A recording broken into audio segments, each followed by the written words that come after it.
Hello friends, hello எம்டிஎன்ஸ். நான் உங்கள் மோகன். 1 லட்ச ரூபா 2 லட்ச ரூபா கொடுத்து ஒரு பைக்கை வாங்கிடுவோம். ஆனால் ஒரு 3000 ரூபாய் 4000 ரூபாய் செலவு பண்ணி ஒரு நல்ல ஹெல்மெட்டை வாங்க மாட்டோம். அப்படியே ஒரு நல்ல ஹெல்மெட்டை வாங்கினாலுமே எனக்கு தெரிஞ்சு அதை யாருமே சரியாக பராமரிக்கிறது கிடையாது. சில பேர்கிட்டலாம் போய் நீங்கள் கடைசியாக எப்போ ஹெல்மெட்டை க்ளீன் பண்ணீங்க அப்படின்னு கேட்டால், ஓ ஹெல்மெட்டெல்லாம் க்ளீன் பண்ணணுமா அப்படின்னு நம்மகிட்டயே திருப்பி கேள்வி கேட்பாங்க. சரி, எதுக்காக ஒரு ஹெல்மெட்டை க்ளீன் பண்ணணும் அப்படின்னா, ஹெல்மெட்டை தொடர்ச்சியாக பயன்படுத்திக்கிட்டே இருக்கிறதால நம்மளுடைய வேர்வை, தூசி இதெல்லாமே பார்த்தீங்கன்னா அந்த ஹெல்மெட்டுக்கு உள்ள இருக்கிற பேடிங்ஸ்ல பாத்தீங்கன்னா படிஞ்சிரும். சோ க்ளீன் பண்ணாம நம்ம பயன்படுத்திக்கிட்டே இருந்தோம்னா அதனால இன்ஃபெக்ஷன் ஆகி ஹேர் லாஸ் ஆகுறதோ இல்ல மற்ற சில ப்ராப்ளம்ஸ் வரதுக்கான வாய்ப்புகள் அதிகம். சோ இந்த வீடியோல ஒரு ஹெல்மெட்டை வீட்லயே எப்படி சிம்பிளா சரியான முறையில் க்ளீன் பண்றது அப்படின்றத பத்தி தான் பார்க்க போறோம். இதுக்கு உங்ககிட்ட ஒரு ஹெல்மெட்டும் அந்த ஹெல்மெட்ல ரிமூவபிள் அண்ட் வாஷபிள் பேடிங்ஸ் இருக்கணும். ஒருவேளை உங்ககிட்ட இருக்கிற ஹெல்மெட்ல ரிமூவபிள் பேடிங்ஸ் கிடையாது, பர்மனண்டா அட்டாச் ஆகிருக்கிற பேடிங்ஸ் தான் இருக்கு அப்படின்னா அதுக்கு நீங்க ஃபோம் கிளீனர்ஸ் அல்லது ஹெல்மெட் கிளீனர்ஸை வாங்கி பயன்படுத்துற மாதிரி இருக்கும். அதை பத்தி இன்னொரு வீடியோல பார்க்கலாம். அப்படி இல்லைன்னா நீங்க அந்த ஹெல்மெட்டை தூக்கி போட்டுட்டு ரிமூவபிள் பேடிங்ஸ் இருக்கிற மாதிரி வேற ஹெல்மெட்டை தான் வாங்கி ஆகணும். ஸோ இந்த வீடியோல ரிமூவபிள் பேடிங்ஸ் இருக்கிற ஹெல்மெட்டை வீட்லயே வெறும் 10 ரூபா செலவு பண்ணி சிம்பிளா சரியான முறையில் எப்படி கிளீன் பண்றது அப்படின்றத பத்தி தான் பார்க்க போறோம். வாங்க பார்க்கலாம்.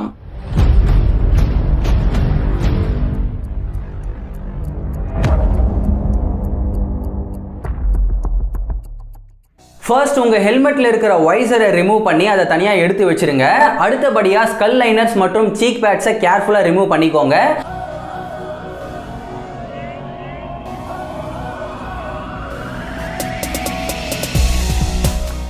அண்ட் அடுத்தபடியா ஒரு பக்கெட்லயோ இல்ல ஒரு டப்லயோ பாத்தீங்கன்னா ஃப்ரெஷ் வாட்டர் எடுத்துக்கோங்க. முடிஞ்சா வார்ம் வாட்டர் கூட எடுத்துக்கலாம். அடுத்தபடியா ஒரு நல்ல தரமான டிடர்ஜென்ட்டை யூஸ் பண்ணுங்க. முடிஞ்சா லிக்விட் டிடர்ஜென்ட்ஸ் கூட யூஸ் பண்ணிக்கலாம்.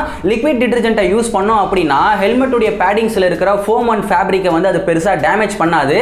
அதை விட பெட்டரா ஒன்று வேணும் அப்படின்னா நீங்க பேபி ஷாம்பூஸை கூட யூஸ் பண்ணிக்கலாம்.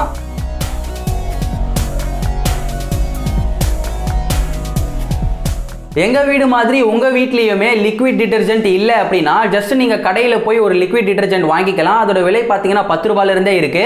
சோ அதை ஒரு முறை நம்ம 10 ரூபாய் கொடுத்து வாங்கிட்டோம் அப்படின்னா எனக்கு தெரிஞ்சு 2 ல இருந்து 3 தடவை நம்ம யூஸ் பண்ணிக்கலாம். இப்போ ஃபர்ஸ்ட் அந்த சோப் வாட்டர்ல ஸ்கல் லைனர்ஸை டிப் பண்ணி அதை ஜென்டலா பிரஸ் பண்ணி அதுல இருக்கிற டஸ்ட் எல்லாத்தையுமே வெளியே எடுங்க. தயவு செய்து ஸ்கல் லைனர்ஸை புழியறதோ இல்ல மடக்கி பிரஸ் பண்றதோ அந்த மாதிரி வேலைலாம் பண்ணாதீங்க.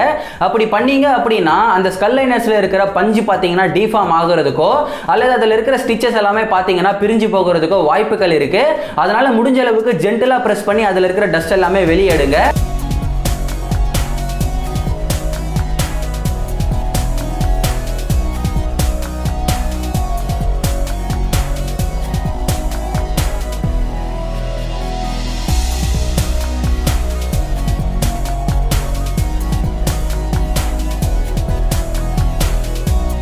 அடுத்ததா சீக் பேட்ஸ். சில ஹெல்மெட்ல பாத்தீங்கன்னா 2 சீக் பேட்ஸையுமே ஒண்ணா கனெக்ட் பண்ண மாதிரி கொடுத்திருப்பாங்க. ஒரு சில ஹெல்மெட்ல பாத்தீங்கன்னா தனித்தனியா கொடுத்திருப்பாங்க. என்னோட ஹெல்மெட்ல பாத்தீங்கன்னா தனித்தனியா தான் சீக் பேட்ஸ் கொடுத்திருக்காங்க.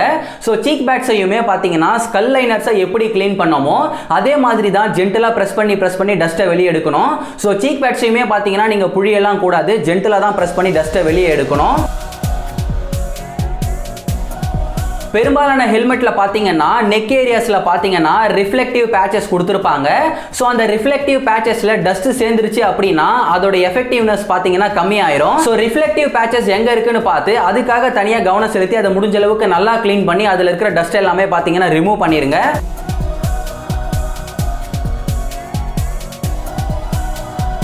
பேடிங்ஸ்ல இருக்கிற ஃபோம் அண்ட் ஃபேப்ரிக்ல இருக்கிற டஸ்ட்டை சோப் வாட்டரை யூஸ் பண்ணி எப்படி ரிமூவ் பண்ணோமோ அதே மாதிரி அதே ப்ராசஸ்ல ஒரு 2 to 3 டைம்ஸ் ஃப்ரெஷ் வாட்டரை யூஸ் பண்ணி அதுல இருக்கிற டஸ்ட் அண்ட் டிடர்ஜென்ட்ஸை வெளியே எடுங்க.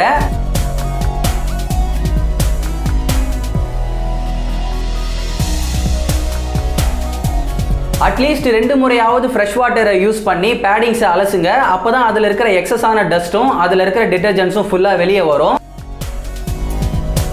கடைசியா சீக் பேட்ஸ் மற்றும் ஸ்கல் லைனர்ஸ்ல நாம கண்டிஷனர் அப்ளை பண்ணிக்கலாம். எதுக்காக கண்டிஷனர் அப்ளை பண்ணணும் அப்படின்னா, இப்போ நம்ம டிடர்ஜென்ட்டை யூஸ் பண்ணி அந்த பேடிங்ஸை வாஷ் பண்ணதால அது காஞ்ச பிறகு ஹார்ட் ஆகிறதுக்கான வாய்ப்புகள் இருக்கு. ஸோ லைனர்ஸ் அண்ட் பேடிங்ஸ் ஸ்மூத்தாவே வச்சுக்கிறதுக்காகவும் அதே மாதிரி அதை யூஸ் பண்ணும்போது ஒரு ஃப்ரெஷ்ஷான ஃப்ரேக்ரன்ஸ் கொடுக்கறதுக்காகவும் நாம கண்டிஷனரை யூஸ் பண்றோம்.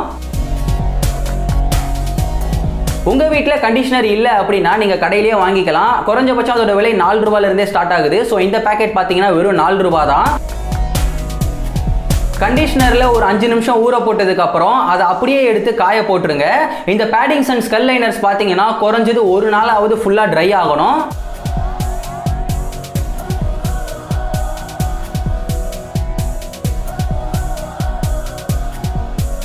இந்த சமயத்தில் வைசரை க்ளீன் பண்ணி அட்டாச் பண்ணிக்கலாம். வைசரை க்ளீன் பண்ணுறதுக்கு நீங்கள் க்ளீன் வாட்டரை யூஸ் பண்ணிக்கலாம்.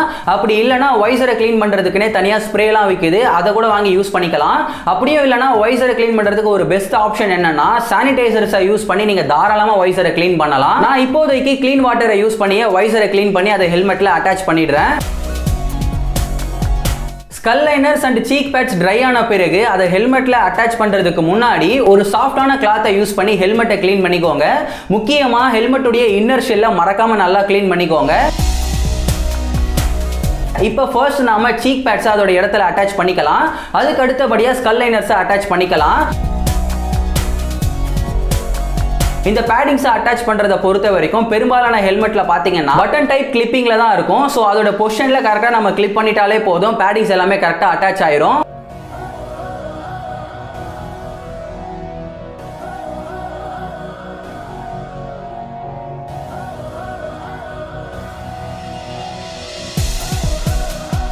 இப்போ அந்த ஹெல்மெட்டை எடுத்து வியர் பண்ணி பாருங்க. ஒரு புது ஹெல்மெட்டை வியர் பண்ற மாதிரி ஒரு நல்ல ஸ்மெல்லோட ஒரு ஃப்ரெஷ்ஷான ஃபீல் கிடைக்கும்.